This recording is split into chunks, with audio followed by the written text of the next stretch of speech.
وَأَمَّا السَّائِلَ فَلَا تَنْهَرْ۔ اللہ رب العزت نے مالدار لوگوں کو فرمایا ہے کہ کوئی سائل اگر آپ کے پاس آ جائے تو اس کو جھڑکنا نہیں ہے۔ جب آپ اس کو جھڑکیں گے تو ظاہر ہے اس کے دل کو تکلیف ہوگی، اور اللہ رب العزت نے اس کو غریب بنایا ہے، آپ کو مالدار بنایا ہے۔ اس میں آپ کا کوئی کمال نہیں ہے، آپ کے مالدار بننے میں آپ کا کوئی کمال نہیں ہے، یہ اللہ رب العزت کی محض عطا ہے۔ تو اس لیے اللہ کا کوئی بندہ اگر کوئی ضرورت مند سامنے آئے تو اس کو جھڑکنا نہیں ہے۔ لیکن ضرورت مند لوگ جو ہیں ہر وقت جو سوال کرتے ہیں ان کی بھی اقسام ہیں، ہر آدمی کو نہیں دینا چاہیے۔ ایک آدمی ایسا ہے جس کے بارے میں ہمیں معلوم ہے کہ واقعتاً یہ ضرورت مند ہے، اور اس کے پاس اس نے سوال کیا اور ہمیں معلوم ہے کہ اس کے پاس ایک دن رات کا کھانا بھی نہیں ہے، تو ایسے آدمی کو دینا جائز ہے۔ اور ایک آدمی ایسا ہے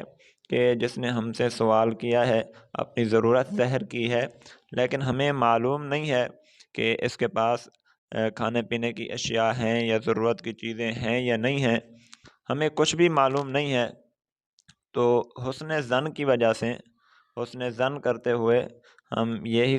سمجھیں گے کہ واقعتاً یہ آدمی ضرورت مند ہے، تو اس کا تعاون کر دینا چاہیے۔ اور تیسری صورت جو لوگ سوال کرتے ہیں ان کے بارے میں یہ ہے کہ ایک آدمی ایسا ہے کہ جس کے بارے میں پتہ ہے ہمیں کہ یہ پیشہ ور فقیر ہے، اس کا مانگنا پیشہ ہے، اس کا پیشہ ہی مانگنا ہے، اور یہ جو عام طور پر اڈوں پر پھرتے ہوتے ہیں، صحت مند بھی ہوتے ہیں، ان کے پاس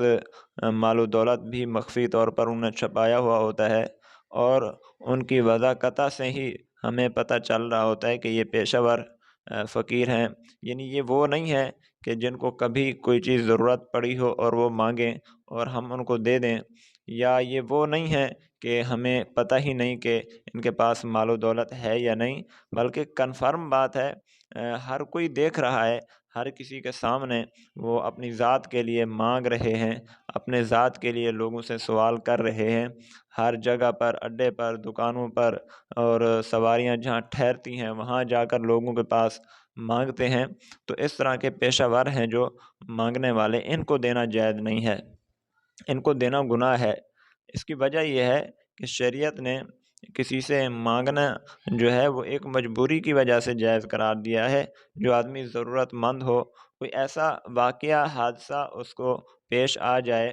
کہ اس کے پاس مال بالکل نہ رہے، کوئی خسارہ آ جائے، نقصان آ جائے، یا ایسے اپاہج لوگ ہیں جو کما نہیں سکتے، روزی نہیں کما سکتے، محنت مشقت نہیں کر سکتے، معذور ہیں یا بیمار ہیں، مستقل بیمار رہتے ہیں، ان کو دینا تو اچھا ہے۔ تو اس طرح کے لوگوں کے علاوہ جو لوگ صحت مند ہیں اور انہیں پیشہ ہی مانگنے کو بنایا ہوا ہے، اور روزانہ مانگ مانگ کر لوگوں سے اس طرح وہ کتنے پیسے انہوں نے بنائے ہوئے ہوتے ہیں لیکن لوگوں کو بتاتے نہیں، تو اس طرح پیشہ ور ہیں جو مانگنے والے، ان کو دینا جائز نہیں۔ خود شریعت کی طرف سے ان کو بھی یہی تعلیم ہے کہ مانگے نہیں، مزدوری کریں، مستقل طور پر مانگنے کو پیشہ نہ بنائیں، مزدوری کریں۔ رسول پاک صلی اللہ علیہ وسلم کے بارے میں بھی واقعہ ہے کہ آپ صلی اللہ علیہ وسلم نے ایک آدمی کو وہ جو ہے کلہاڑا پیالہ ایک دیا، پھر اس نے وہ پیالہ بیچا، کلہاڑا خریدا، پھر وہ لکڑیوں سے، جنگل سے لکڑیاں کاٹ کر آتا تھا، تو اس طرح اس نے اپنا جو ہے روزی کا ذریعہ بنایا ایک معمولی پیالے کو۔ تو اس طرح کے جو لوگ پیشہ ور ہیں مانگنے والے، ان کو بھی یہی تعلیم دینی چاہیے کہ وہ بھی کوئی نہ کوئی روزی کا ذریعہ اپنائیں، مستقل طور پر لوگوں سے نہ مانگیں۔ اب اگر کوئی بندہ ان کو دیتا ہے تو گویا کہ وہ ان کے اس غلط کام میں ان کی حوصلہ افزائی کر رہا ہے، تو کسی کے غلط کام میں اس کی حوصلہ افزائی کرنا یہ جائز نہیں ہے۔ تو اس لیے اس طرح کے لوگوں کو، اس تیسری قسم والے لوگوں کو خیرات دینا جائز نہیں ہے۔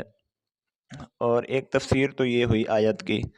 دوسری تفسیر یہ ہے کہ اگر کوئی سائل آپ کے پاس آئے، اس کو نہ جھڑکو، مطلب کوئی بات وہ پوچھنا چاہتا ہے آپ سے، کوئی رہنمائی لینا چاہتا ہے، کوئی دینی بات کی رہنمائی لینا چاہتا ہے، یا کوئی دنیاوی معاملے میں آپ سے کوئی چیز سمجھنا چاہتا ہے، اس نے آپ سے وقت مانگا ہے 3-4 منٹ یا 5-10 منٹ، اس نے آپ سے وقت مانگا ہے، کچھ پوچھنا چاہتا ہے، تو اس کو جھڑکنا نہیں ہے۔ آپ یہ نہ سمجھیں کہ میں تو مصروف تھا، بلکہ خوش طبعی سے اس کو اپنے پاس بٹھائیں اور جو بات وہ پوچھنا چاہتا ہے اس کو سمجھائیں۔ اس میں ایک تو علماء کرام کے لیے بھی تعلیم ہے کہ اگر کوئی بندہ مسئلہ پوچھ لیتا ہے تو اس کو اچھی طرح سمجھائیں، اور عام لوگ بھی جو کسی بھی چیز کے بارے میں معلومات رکھتے ہیں اور کوئی بندہ ان سے معلومات مانگتا ہے موبائل پر یا واٹس ایپ پر یا ویسے، تو ان کو وقت دینا چاہیے۔ ان کو اگلے بندے کا دل نہیں دکھانا چاہیے کہ بات ہی نہ سنیں اس کی، یا ایسے گول مول اس کو جواب دے دیں، نہیں بلکہ خوش طبعی سے اس کے سوال کا جواب دیں۔ اس کو جھڑکنا بھی نہیں ہے اور اس کو گول مول کر کے بھی جواب نہیں دینا۔ اللہ رب العزت ہمیں اسلام کی تعلیمات کو سیکھنے اور ان پر عمل کرنے کی توفیق نصیب فرمائے۔ وآخر دعوانا ان الحمد للہ رب العالمین۔